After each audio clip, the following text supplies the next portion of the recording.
सभी महापुरुषों को नमन करता हूँ। हम महापुरुषों की जयंती बड़े ही धूमधाम से मनाते हैं। मैं माफ़ी चाहूँगा, मैं बिना समय गवाए हुए मैं अपनी बात रखना पसंद करता हूँ, अच्छा लगता है मुझे।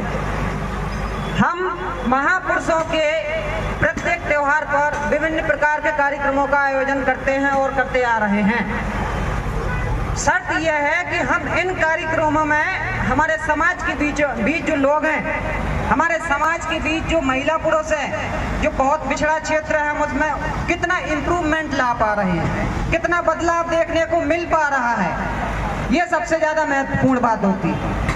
और कहीं ना कहीं समाज में छोटे बड़े जो हमारे वरिष्ठ सामाजिक कार्यकर्ता हैं, उनके माध्यम से, विभिन्न प्रकार के आयोजनों के माध्यम से, सामाजिक न्याय के माध्यम से हम इन कार्यक्रमों को और समाज को न्याय दिलाने में सफल हो पाते हैं।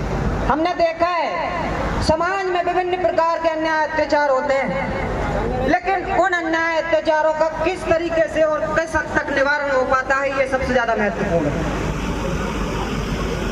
मैं बहुत ही शुक्रगुजार हूँ उस मसीहा का, जिसकी वजह से आज मैं इतना बोल पा रहा हूँ, जिन्होंने सिखाया कि शिक्षा शेरनी का दूध है, जो पिएगा वो दहाड़ेगा। तब हमारे समाज के प्रत्येक व्यक्ति से, प्रत्येक युवा साथी से हम ये आशा और इच्छा करते हैं कि वो भी इस मंच पे आके दहाड़े,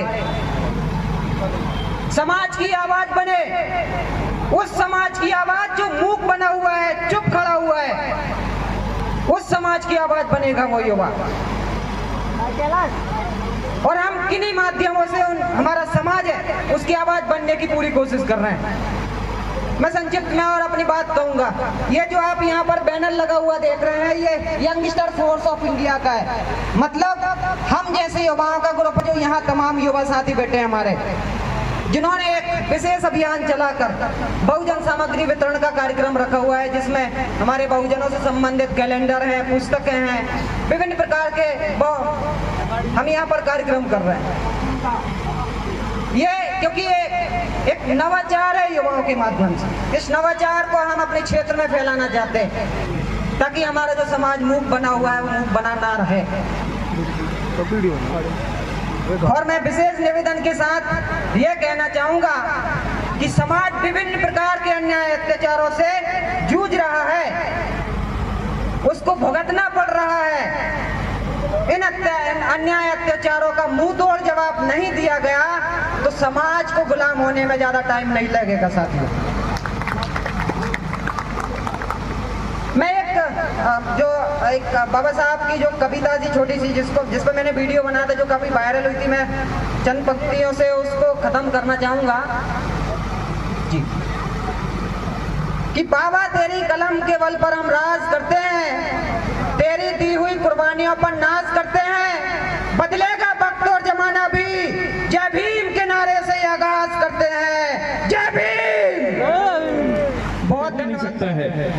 अगर संगठित हो जाएंगे तो हम संघर्ष करना सीख जाएंगे, और जब संघर्ष को हमें इन 3 सूत्रों को लेकर चलना है तो सबसे पहले हमारे समाज में जितने भी बच्चे हैं उनको अच्छे से पढ़ाओ, और जो पाखंडवाद है उनसे हमें मुक्त होना है और विज्ञान की ओर बढ़ना है। ये हमारे बच्चों को हमें सिखाना है। पाखंडवाद से अलग होइए, हटिए और विज्ञान को अपनाइए, तर्क सकते अपने बच्चों को। नगर देवरी में भीमराव अंबेडकर जयंती बड़े ही धूमधाम से मनाई गई। कार्यक्रम के आयोजक हमारे बीच मौजूद हैं। हम विस्तार से जानते हैं कि कार्यक्रम की पूरी रूपरेखा क्या थी, क्या हम समाज को संदेश दे पाए। हम सीधे बात करते हैं। तो सबसे पहले आप अपना नाम बता दीजिए और किस प्रकार का कार्यक्रम अब नगर देवरी में हुआ है उस पर थोड़ा सा विस्तार कीजिए। दिनेश बघेल पार्षद, नगर परिषद देवरी, वार्ड नंबर 8। कार्यक्रम बाबा साहब का भारतीय संविधान के रचयिता हैं, और हमारे देवरी क्षेत्र में हम हमेशा एकता और संगठन समाज में फैलाते और समाज एकत्रित करके जो समाज के ऊपर अन्याय अत्याचार हो रहे हैं उनके विषय में एकता की ज़रूरत है, ताकि किसी भी प्रकार से हमारे क्षेत्र में हमारी समाज के ऊपर किसी प्रकार का कोई भी सवर्ण जाति के लोग अत्याचार न कर पाएँ।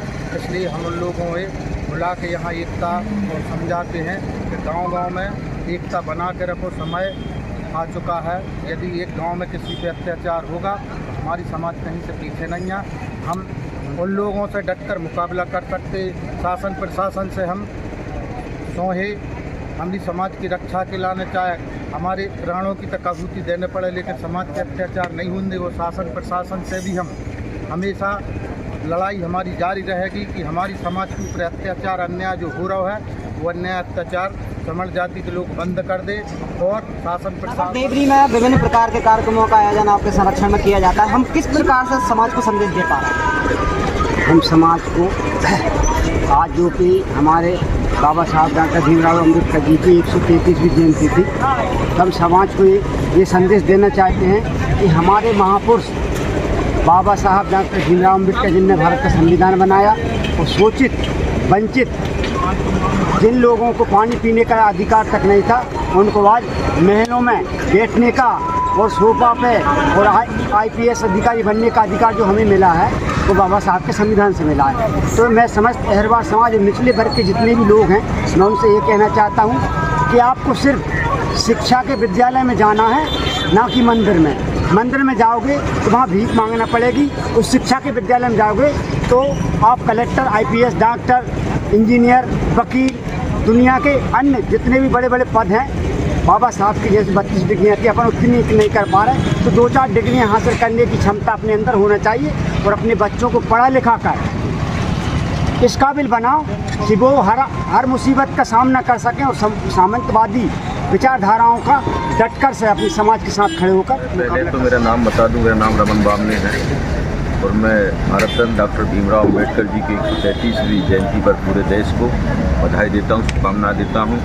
आज देवरी नगर परिषद में बाबा साहब अम्बेडकर की जयंती कार्यक्रम आयोजन किया गया, जिसमें सबसे पहले रैली निकाली गई, नगर के मुख्य मार्गों से होती हुई सभा स्थल तक पहुंची। नगर के सभी लोगों को सहयोग मिला, सभी लोगों ने सहयोग किया, जगह जगह पुष्पारों स्वागत हुआ, पानी पिलाया, सभी लोगों को सम्मान किया।